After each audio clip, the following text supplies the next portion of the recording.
इसी तरह उन लोग की भी बैठक होती है, उन लोग के अंदर भी मीटिंग होती है और उन लोग भी टारगेट करते हैं और वो भी मुसलमान बच्चों पे करते हैं। आपको पता होगा कि ज्यादा ऑफर मुसलमान बच्चों के लिए होता है और ज्यादातर लड़कियों के लिए ऑफर होता है। लड़कों को कोई ऑफर नहीं दिया जाता। अगर लड़का अच्छा नंबरात से पास हो जाए तो उनको कोई पैसा नहीं मिलता। अगर लेकिन एक लड़की पास होती है, फर्स्ट होती है, सेकंड कुछ भी होती है तो उनको पैसा भी दिया जाता है और उनके अलावा दीगर चीजों की लालच भी दी जाती है ताकि मुसलमान बच्चियां घरों से बाहर आए, कॉलेज स्कूल में पढ़े। तो इनके लिए आपको ज़हन खोलना पड़ेगा। जब तक आप नहीं ज़हन खोलिएगा तब तक कुछ नहीं होने वाला। अगर आप चाहती हैं कि आपकी बच्ची इज्जत आबरू में रहे, अगर आप चाहती हैं आपका घर भी दीनदार रहे, तो सबसे पहले अपनी बच्चियों को दीनी तालीम दें। आप खुद भी नमाज पढ़े, आप बच्चों को भी नमाज पढ़ने का हुक्म दें। आप खुद भी पर्दा करें, बच्चों को भी पर्दा करने का, बच्चों को भी पर्दा करने का हुक्म दें। और जब तक आप पर्दा नहीं कीजिएगा तब तक आपकी बच्चियां नहीं करेंगी। और आजकल तो ये हो चुका है कि अगर अपनी बच्ची को नमाज पढ़ने के लिए कहिए और अगर आप खुद नहीं पढ़ेगा तो फौरन आपको जवाब दे देगी, आप खुद नहीं पढ़ती मैं क्यों पढ़ूं। अगर आप पर्दा नहीं कीजिएगा अपनी बच्चियों की पर्दा करने के लिए, वो खुद ही आपको जवाब दे देगी कि आप पर्दा नहीं करती मैं क्यों करूं। इसलिए मेरी माओ, अगर आप चाहती हैं कि आपका घर दीनदार घर बने, अगर आप चाहती हैं कि आपकी बच्चियां दीनदार बने, तो उनके लिए आपको दीनदार बनना पड़ेगा। ये है उर्दू मीडिया। से किसी को दावत दो। एक बार मैं फिर अपनी तमाम माओ और बहनों से बिलखुसूस दरख्वास्त करता हूँ कि आप महफिल में तशरीफ लाएं। ये नशिस्त बिलखुसूस आपके लिए रखी गई है। आपकी अदम मौजूदगी बहुत महसूस हो रही है, लिहाजा आप मौजूद होकर इस खला को करें। आइए मैं सबसे पहले तकरीरी के लिए और आपके दरमियान एक पुरमग़्ज़ खिताब के लिए मैं दावत देता हूँ मौलमा सलमा शाहीन को कि मौसूफा तशरीफ लाए और पुरमग़्ज़ खिताब से सामियात को मुस्तफ़ीज़ फरमाएं। अस्सलामु अलैकुम व रहमतुल्लाहि व बरकातुहू। फ़ाऊज़ु बिल्लाहि मिनश शैतानिर रजीम। बिस्मिल्लाहिर रहमानिर रहीम। कुंतुम खैरा उम्मतिन उख़रिजत लिन्नासि तअमुरूना बिल मारूफ़ व तनहौना अनिल मुनकर व तु'मिनूना बिल्लाह। सदक़ल्लाहुल अलीयुल अज़ीम। मेरी प्यारी माओ और बहनों, अल्लाह तबारक व तआला का बहुत बड़ा एहसान और करम है कि अल्लाह तबारक व तआला ने आप तमाम के लिए इतने अच्छे दिन चुने और आज का दिन बहुत ही तारीफ काबिल है और ये दिन आपके लिए है। और मैं तो ये कहती हूँ कि जिस तरह आप लोग को बुलाया जा रहा है इस तरह बुलाने की कोई जरूरत नहीं। अगर आप 10 ही रहेंगी और अगर आपके दरमियान जो बात होंगी अगर उन बातों को अपने जहन में रख लेंगी तो इंशाअल्लाह हमें पूरी उम्मीद है कि अल्लाह तबारक व तआला से हम पूरी उम्मीद भी रखते हैं कि इन्हीं 10 औरतों से गांव और मोहल्ले और समाज में ये बात फैल जाती है कि नहीं। अगर कोई बात अगर एक औरत को पता चल जाए और दूसरी औरत उनको कहे कि ये बात आगे ना जानी चाहिए तो ये हो ही नहीं सकता कि ये बात आगे ना जाए। आगे जाती ही है बात, क्योंकि औरत जो होती है वो बात को फैलाती ही है और वो बात चाहे जैसी भी हो वो बात फैली जाती है। वो कहती है तुम किसी से मत करना, वो कहती है तुम किसी से मत करना और ऐसे कहते कहते वो बात आगे तक चली जाती है।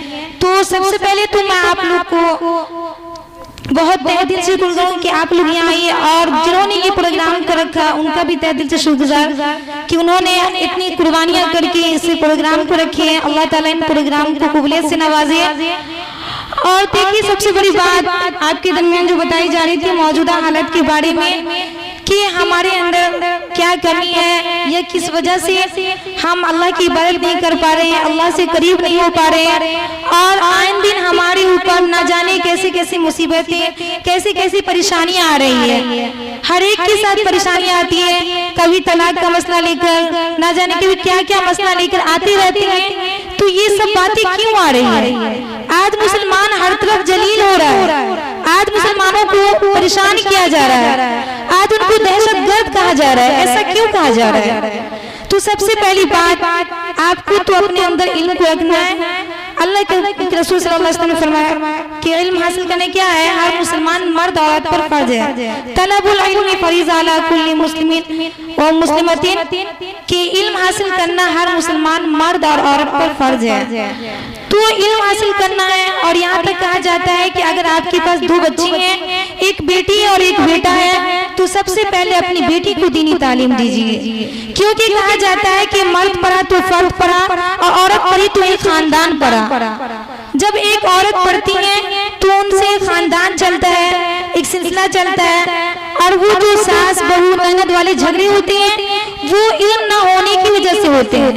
अगर इल्म नहीं होता है तभी देखा जाता है कि उन घरों में ज्यादा झगड़े होते हैं, कि उनके हुकूक पता नहीं होता कि शौहर के हुकूक क्या है, हमारे ऊपर सास के हुकूक क्या है, और उनके लिए हमारे बच्चे के हुकूक क्या है, ये बातें उनको पता नहीं होता।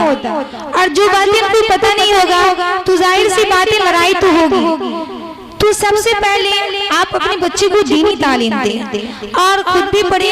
और पढ़ने के लिए कोई उम्र महदूद नहीं है, ऐसा नहीं है आप बड़ी हो चुकी हैं, आप शादीशुदा हैं तो आपको कुरान पढ़ना नहीं आता तो आप कुरान पढ़ने के लिए शर्म कीजिएगा कि हम कैसे कुरान सीखेंगे, ऐसा नहीं है। बल्कि आपको सीखना है, आपको पढ़ना है। और पढ़ने के बाद जाकर अगर आप पढ़े होंगे तो फिर आपके औलाद भी पढ़ेंगे और उन पर कामयाब होंगे, क्योंकि हर एक कामयाब मर्द के पीछे एक औरत का हाथ होता है। आप देख लीजिए बड़े बड़े उलमा इकराम को, और खुद नबियों को देखे होंगे और उलमा इकराम को देखते हैं तो उनको एक माँ ने ही जन्म दिया।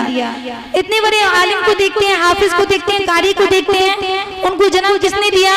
एक माँ ने ही जन्म दिया। तो आप सहाबियात के वाकयात को पढ़ेंगे तो पता चलेगा कि कैसी कैसी कुर्बानियां देके वो लोग गुजरी हैं। और खुद राबिया मसला के बारे में बहुत ही मशहूर है, आप उनकी तारीख को पलट के देखिए कि वो क्या करके गुजरी हैं, तो आपको पता चलेगा कि हम क्या कर रहे हैं। अल्लाह तबारक व तआला को हमें और आपको पैदा करने का मकसद क्या है? अल्लाह तबारक व तआला हमें आपको पैदा क्यों किए? कभी इस बात पे आपने गौर किया? देखिए अल्लाह तबारक व तआला को हमें और आपको पैदा करने का मकसद उनकी इबादत करना है, लेकिन हम लोग एक नमाज पढ़ने के लिए भी इस कदर कुताही करते हैं कि अगर उनको आजान भी होती है तो वो सुनती रहती है और नमाज का वक्त जाता रहता है। और जब नमाज का वक्त बिल्कुल निकल जाता है तब जाकर नमाज पढ़ती है। और अगर उनको बताया जाए कि नमाज क्यों नहीं पढ़ती, ये इतनी ताखिर क्यों करती है, तो कहते हैं, कभी कहती है कि हमारे ऊपर सास की जिम्मेदारी है, बच्चे छोटे हैं, बच्चे पेशाब वगैरह कर देते हैं, ऐसे ऐसे बहाने लगाकर नमाज को छोड़ देती है। बताइए अपने इस प्यारे अल्लाह को क्या मुंह दिखाइएगा?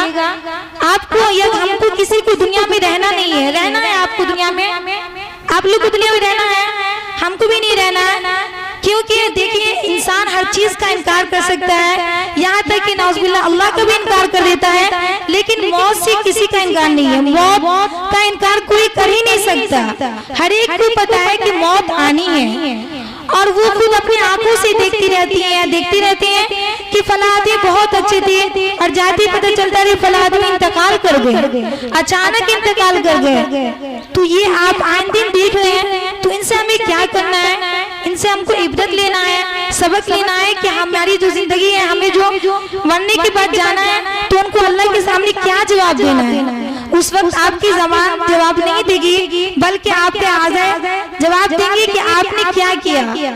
और उस वक्त फिर आप कहिएगा काश हमको दोबारा जाना होता कि हम इबादत करके आते। इसलिए मेरी प्यारी माँ और बहनों, ये महफिल बहुत ही मुबारक महफिल है और आज के दिन का आप पूरा फायदा उठाइए। और आपके दरमियान बहुत बड़े बड़े उलमा इकराम भी आने वाले हैं, तो आने का मकसद ये है कि तमाम दीनदार कैसे बने और हमारे गांव समाज से ये परेशानियां, ये गफलत कैसे टले और हम तमाम मिलकर फिर अल्लाह ताला को राजी करेंगे। और ऐसे ऐसे जो परेशानियां आ रहे हैं, उन परेशानियों के लिए हमें क्या करना है?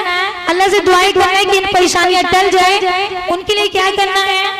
हमें और आपको तमाम को मिलकर, अभी मैंने आपके सामने कुरान करीम की जो आयत पढ़ी, कुंतुम खैरा उम्मतिन उखरिजत लिन्नासि तअमुरूना बिल मारूफ व तनहौना अनिल मुनकर, कि तुम बेहतरीन उम्मत हो और लोगों को अच्छाई का हुक्म देती हो और बुराइयों से रोकती हो। तो तो ये जिम्मेदारी किसी एक की जिम्मेदारी नहीं है, बल्कि ये जिम्मेदारी हम तमाम की है। हम तमाम को मिलकर क्या करना है, हम तमाम को मिलकर अपने बच्चे को, बहुत अच्छी बात है यहाँ जामिया सुफ़ा चल रहा है और यहाँ जो तालीम हो रही है बहुत अच्छी तालीम हो रही है, तो सबसे पहली फुर्सत में अपने बच्चे को दीनी तालीम दे, अल्लाह के वास्ते दीनी तालीम दे। अगर आप दीनी तालीम ना दीजिएगा तो फिर कल क़यामत के दिन आपसे पूछूंगी, आप अपने बच्चे को डॉक्टर भी बनाइए, इंजीनियर भी बनाइए, प्रोफेसर भी बनाइए, आप जो चाहती है बनाइए, लेकिन सबसे पहले उनको दीनी तालीम दीजिए, क्योंकि आपके मरने के बाद आपके लिए जो दुआएं मग़फ़िरत करेंगे वो आपके औलाद ही करेंगे। और कहा जाता है कि जब इंसान मर जाता है तो वो उनके साथ जो जाता है वो उनका अच्छाई या दीनी काम जो किए होते हैं, या कभी किसी गरीब की मदद करते हैं, किसी को टिवल वगैरह करा देते हैं, या अपने बच्चे को दीनी तालीम देकर जाते हैं, हाफिज बनाते हैं, आलिम बनाते हैं, तो वो बच्चे उनके लिए दुआएं मग़फ़िरत करते हैं। तो अगर आप चाहती हैं कि आपको भी मरने के बाद आपको मग़फ़िरत के लिए कोई आपके लिए कुरान पढ़े, तो उनके लिए आपके बच्चों को दीनी तालीम देना पड़ेगा। और दीनी तालीम देने के लिए बहुत ही अच्छा इदारा आपके खुद गांव में है, तो इसलिए आपको खुद वहां पढ़ाना है। और दूसरी बात कि आपके दरमियान तो मौलाना कराम आएंगे, जो उनके दरमियान तो बयान होगा ही, तो मैं आपको बता दूं कि आपके अंदर जो भी मसले मसाइल पूछने हो या उनके अलावा और भी बात मालूम करनी हो, आप बिला झिझक मालूम कर सकते हैं। और सबसे बड़ी बात, अपने बच्चे को, ये जो जवान बहनें हैं, इनको दीनी तालीम देना है। आज बहुत तेजी से आज बच्चियां मुर्तद्दा बन रही हैं, यानी इस्लाम को छोड़कर गैरों के साथ शादी कर रही हैं, ये बहुत तेजी से बात वायरल हो रही है। तो इनके लिए अपने बच्चे को रोकना है, अपने बच्चियों को रोकना है। अगर आपकी बच्चियां स्कूल कॉलेज में पढ़ती हैं तो पढ़ाइए, पढ़ाने में कोई दिक्कत नहीं है, लेकिन आपको उस पर बिल्कुल कड़ी निगाह रखना है कि आपकी बच्चियां कहाँ जा रही हैं, आपकी बच्चियां स्कूल जाकर किससे बात कर रही हैं, उनका ताल्लुक किसके साथ है, और उनको समझाना है, बहुत ही मोहब्बत से समझाना है, प्यार से समझाना है। और इसलिए कहा जाता है सबसे पहले दीनी तालीम देते हैं। तो अगर वो घर से बाहर जाती है तो उनको पता होता कि अगर एक बच्चियां घर से बाहर निकलती हैं तो उनके हाथ में हर एक गांव समाज, उनके वालिदैन, हर एक की इज्जत उनके हाथ में होती है। और अगर कोई एक बच्ची अगर कोई गलत काम कर बैठती है तो उनके लिए पूरे गांव समाज और उनके वालिदैन को तो शर्मिंदा होना ही पड़ता है, उनके साथ साथ उनके गांव समाज हर एक को शर्मिंदा होना पड़ता है। और उन माँ बाप पे क्या बीतता होगा जिनकी बेटियां मुर्तद्दा हो जाती हैं, गैरों के प्यार में और अपने आप को फना कर देती हैं, चंद दिन की मोहब्बत के लिए, चंद बातों के लिए, चंद कपड़ों के लिए, जो माँ बाप न जाने कितनी तकलीफ, कितनी मुसीबत झेल कर पालते हैं, पोसते हैं, पहनाते उड़ाते हैं, उनकी मोहब्बत उनके दिल में नहीं रहती। और चंद दिन की मोहब्बत के लिए वो खुद को अपने आप को हट जाती हैं, चली जाती हैं, मुर्तद्दा बन जाती है। अल्लाहू अकबर, ऐसे प्यारे दिन से फिर जाती हैं। उनके बाद वो फिरने के बाद वो बहनें भी याद रखिए, वो उनके साथ रहने वाली नहीं है, उनका तो वो टारगेट है। जिस तरह हम तमाम आपके दरमियान बातें पहुंचाते हैं, इसी तरह मीटिंग करते हैं, प्रोग्राम करते हैं, इसी तरह उन लोग की भी बैठक होती है, उन लोग के अंदर भी मीटिंग होती है और उन लोग भी टारगेट करते हैं, और वो भी मुसलमान बच्चों पे करते हैं। आपको पता होगा कि ज्यादा ऑफर मुसलमान बच्चों के लिए होता है और ज्यादातर लड़कियों के लिए ऑफर होता है, लड़कों को कोई ऑफर नहीं दिया जाता। अगर लड़का अच्छा नंबरात से पास हो जाए तो उनको कोई पैसा नहीं मिलता। अगर लेकिन एक लड़की पास होती है, फर्स्ट होती है, सेकंड कुछ भी होती है, तो उनको पैसा भी दिया जाता है और उनके अलावा दीगर चीजों की लालच भी दी जाती है, ताकि मुसलमान बच्चियां घरों से बाहर आए, कॉलेज स्कूल में पढ़े। तो इनके लिए आपको ज़हन खोलना पड़ेगा। जब तक आप नहीं ज़हन खोलिएगा तब तक कुछ नहीं होने वाला। अगर आप चाहती हैं कि आपकी बच्ची इज्जत आबरू में रहे, अगर आप चाहती हैं आपका घर भी दीनदार रहे, तो सबसे पहले अपनी बच्चियों को दीनी तालीम दे। आप खुद भी नमाज पढ़े, आप बच्चों को भी नमाज पढ़ने का हुक्म दे। आप खुद भी पर्दा करें, बच्चों को भी पर्दा करने का, बच्चों को भी पर्दा करने का हुक्म दे। और जब तक आप पर्दा नहीं कीजिएगा तब तक आपकी बच्चियां नहीं करेंगी। और आजकल तो ये हो चुका है कि अगर अपनी बच्ची को नमाज पढ़ने के लिए कहिए और अगर आप खुद नहीं पढ़ेगा तो फौरन आपको जवाब दे देगी, आप खुद नहीं पढ़ती मैं क्यों पढ़ूं। अगर आप पर्दा नहीं कीजिएगा अपनी बच्चियों की पर्दा करने के लिए, वो खुद ही आपको जवाब दे देगी कि आप पर्दा नहीं करती, मैं क्यों करूं। इसलिए मेरी माओ, अगर आप चाहती हैं कि आपका घर दीनदार घर बने, अगर आप चाहती हैं कि आपकी बच्चियां दीनदार बने, तो उनके लिए आपको दीनदार बनना पड़ेगा। और उनके लिए आपको दीनदार बनने के साथ साथ अपनी बच्ची को दीनी तालीम देना पड़ेगा। और अगर आपके अंदर कुछ नहीं सीख पड़ी तो अपनी बच्चियों से सीखना पड़ेगा, क्योंकि कहा जाता है इल्म तो माँ की गोद से लेकर कब्र तक हासिल कर सकते हैं। इसलिए इल्म के मामले में शर्माना नहीं है। और उनके अलावा ये जो घरेलू झगड़े लड़ाई ये सब जो होती रहती है वो इल्म ना होने की वजह से। और आपको मालूम होगा कुरान करीम की सबसे पहली आयत जो नाजिल हुई थी वो क्या थी, इक़रा बिस्मि रब्बिकल लज़ी खलक़। क्या कहा कि पढ़िए अपने उस रब के नाम से जिसने आपको पैदा किया। ये नहीं कहा माल कमाई, ये नहीं कहा अब दुनियावी जिंदगी में लग जाइए, बल्कि क्या कहा इक़रा पढ़िए। और पढ़िए किसके नाम से, अपने रब के नाम से। तो सबसे पहले अपने बच्चे को दीनी तालीम देना। और उनके अलावा आप अपने बच्चे को जो चाहे, डॉक्टर बनाना चाहती है, इंजीनियर बनाना चाहती है, प्रोफेसर बनाना चाहती है, बनाइए।